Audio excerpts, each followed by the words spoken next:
Hey guys, that was a bit weird. I just came up there like that.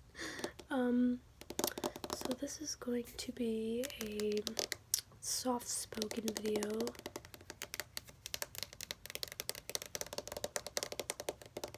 I am doing a soft-spoken video for one of two reasons. One of them is because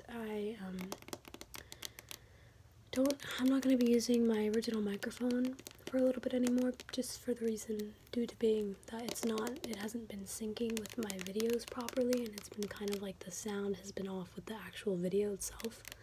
So I'm gonna stop using that, and I'm red right here because I did this video and I was holding one of my paper like palette books and I was like tapping it like this and it was rubbing on me, and I get red very easily, so don't think wrong, y'all. I'm just red. But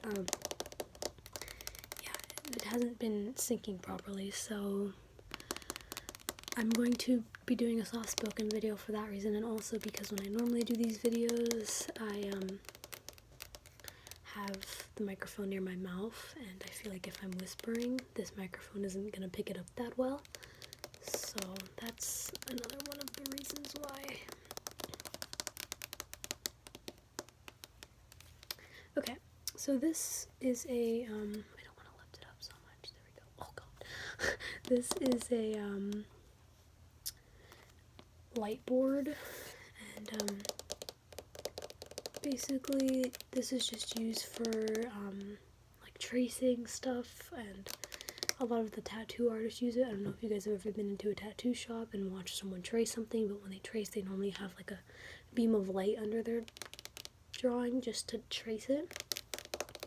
So that's kind of what this is.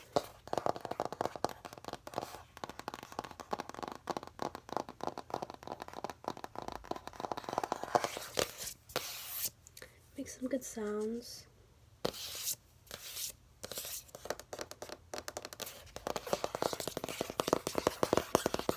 Also, this nail actually broke yesterday, and it's kind of sad.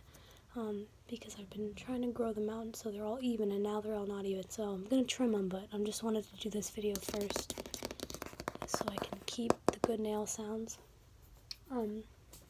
Also, I also have paint on my nails because I was painting today, so yeah.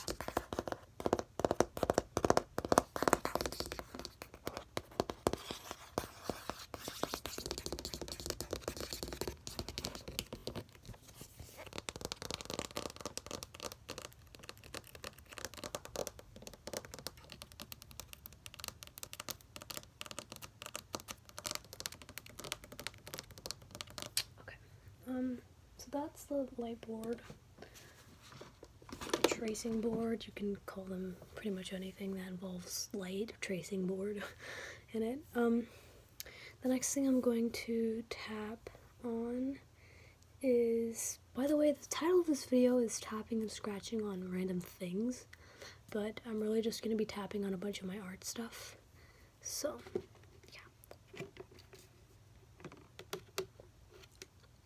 if you guys have never been to Dutch Bros, or have, but haven't tried the Peach Rebel Iced, go get it.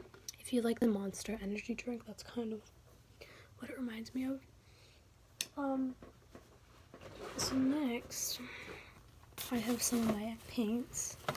I'm only going to tap on a few of them because this whole thing is filled with paints. Can see. So I'm just gonna tap on a few of them. So I got this bag actually from Michaels, and it was only $5, which I think is really good. I used to keep a lot of my watercolor stuff in here, but I have those somewhere else now, and I put most of my acrylic stuff in here. So yeah, it's a very sturdy bag. It's got 3 pockets, 1, 2, 3 on each side, and then on the actual sides of the bag it has 1 pocket. So you can hold a lot of stuff in here. It's got a nice big opening.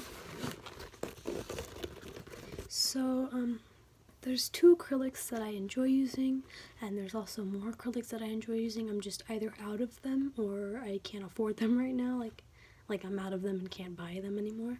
So the ones that I've been using that are pretty cheap are the Liquitex Basics.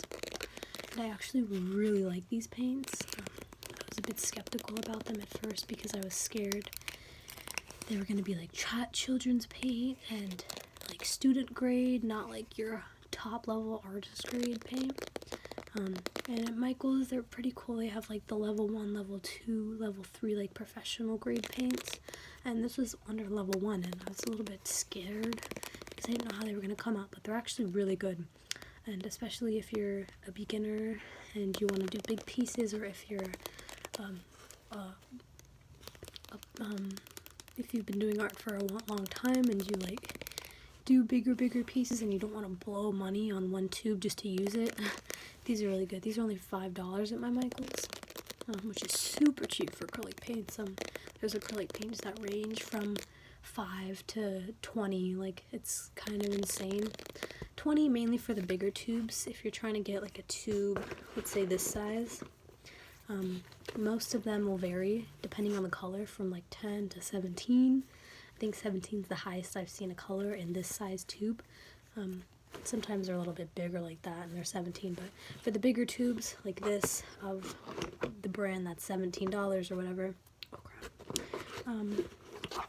they're a bit more expensive because you're getting number one, more product, and also depending on the tube. This one's plastic, so it's not really that good to use.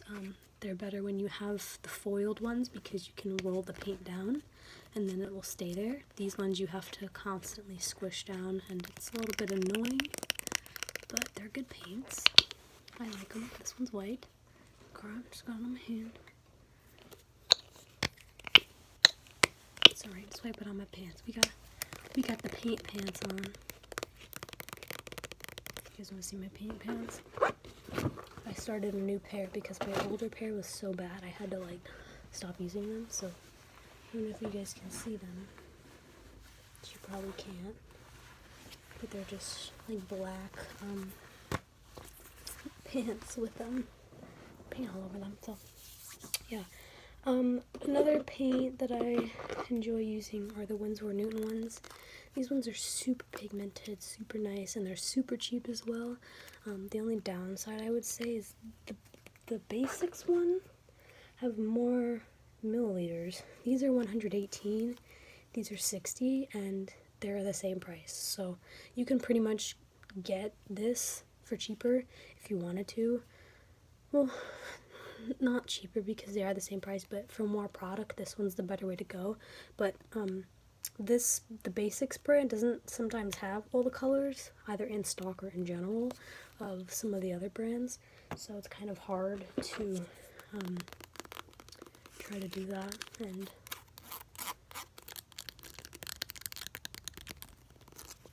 yeah, just do that in general. But these are nice. They've got nice big openings. Half the time I underestimate the size of paint I use, so you can always just squeeze it back in the tube, which is really good. Ooh, I just dropped that. Which is really why I like these. These ones, the tube isn't very much big. That's kind of how it is. I mean, yes, there's paint around the edge, but that's like the actual top. That hole is where the paint comes out of compared to this. It's much more efficient in my personal perspective, but they're still both two really good brands. I use them, I dig them, I rebuy them. So I kind of have those paints in like all sorts of colors. Black and white are the most I go through, which is why I have black and white in this. I also have pink. Pink is a very, very, very good universal color. I can transform this into many colors by mixing, which is why I like having pink. And yeah. My most used color though, probably this one. Yellow ochre. I have a bunch of these. I just love the color. So that's some of my paints. I can actually show you some of my paintings. I have some right here. No chill.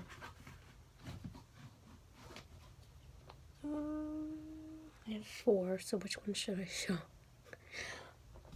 Just pick one. I'm not looking.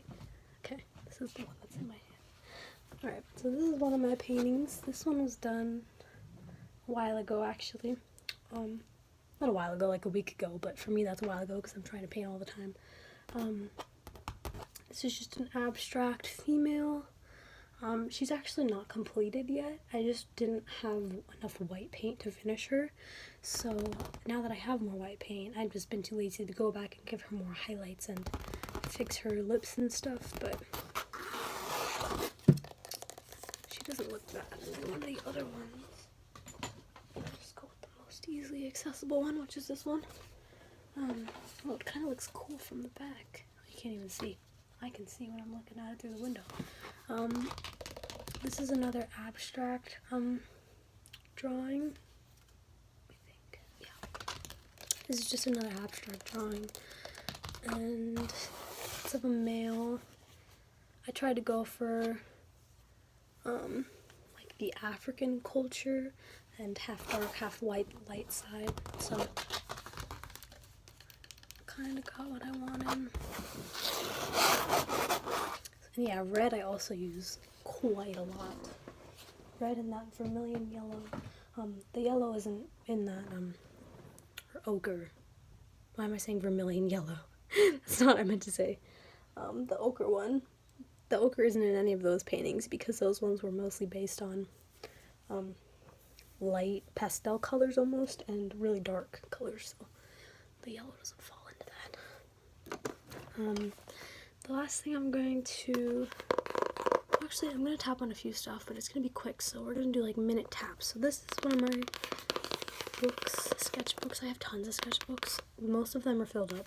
This one I'm working on, but I don't really use it a lot. I've enjoyed painting on canvases more.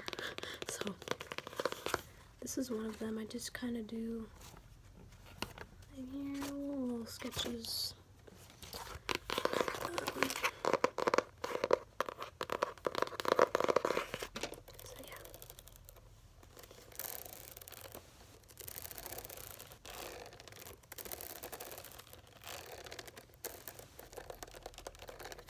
Okay, the next thing, the last thing, no, I'm going to show you some of my art stuff that I use, so, no, you know what, I'm confused right now, don't mind me. I'm going to do part 2 of this video, because I have a lot of art stuff, but I don't think I'm going to be able to show it in this video. So these are, some chalk pencils that I pulled out aside. They're pastel pencils. These are really good for getting in fine detail. These ones are new, and they're beautiful. I haven't been wanting to use them because I don't like using new pencils. I mean, I do. It's like art. Like, everyone loves it when you get a new pencil. It's the best thing ever. But I have a hard time parting with the point that it comes with. So even though you can sharpen it, it's just like the natural beauty point. Why would you ruin it?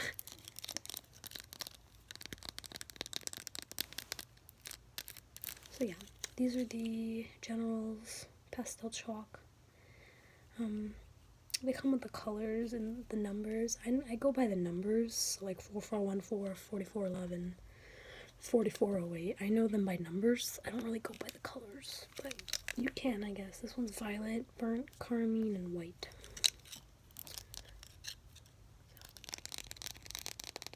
So yeah, that is pretty much all my art stuff. I hope that you guys enjoyed it. It's not all of it, but some of it. And if you guys want a part 2, let me know and I will do one. And yeah.